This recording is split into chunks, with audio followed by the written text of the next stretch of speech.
মাঠে ফিরছি, এটা খুব ভালো জিনিস। আর ইনজুরি ছিল, একটু টাফ টাইম গেছে। সবথেকে কষ্টের ছিল যে বাসায় থেকে যখন খেলা দেখছিলাম, খেলাগুলো খেলতে পারছিলাম না, এটা একটা কষ্টের জায়গা ছিল। আর থাকলে তো ইনজুরি থাকবে, এটা মেনে নিতে হবে। কিন্তু ওই যে একটা জিনিস ছিল যে রিকভারিটাও করছিলাম, আবার ঠিক সেম টাইম এমন অনেক সময় থাকে যে খেলা থাকে না ইনজুরির টাইমে, তো ওই টাইমে গেলে একটা রিকভারি হয়। এখন ধরেন খেলা ছিল আর ইচ্ছা ছিল যে শুরু থেকেই খেলার, তো এটা খেলতে পারছিলাম না, এইটা একটা আফসোস ছিল। এই যে সবাই যদি বিশ্বাস করি আমরা পারি তাহলে পারবো, আমরা তো কেউ বিশ্বাসই করি না যে পারবো। আগে নেগেটিভ কথা বললে তো হবে না।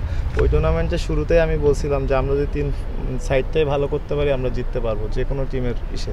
হ্যাঁ, আমরা ওইখানে ভালো করছি, কিন্তু এটা আমরা কত বেশি কন্টিনিউ করতে পারবো এইটা হচ্ছে আমাদের ইমপ্রুভের জায়গা। যেমন এই বিপিএলে দেখেন অনেক রান হচ্ছে, বলাররাও ভালো করতেছে। এইটা যদি আমরা ডে বাই ডে কন্টিনিউ করতে পারি তাহলে আমরা টি-20তেও এইটা ইমপ্রুভ করতে পারবো। কারণ আমরা জানবো যে 200 রান কীভাবে করতে হয় রেগুলার, 10টা উইকেট কীভাবে নিতে হয়। তো এইটা যত আমাদের আয়ত্তের ভিতরে থাকবে তখন আমরা ওইখানে গেলে প্রেশারও পড়বো না, আর প্রেশারটা ইজিলি আমরা হ্যান্ডেল করতে পারবো।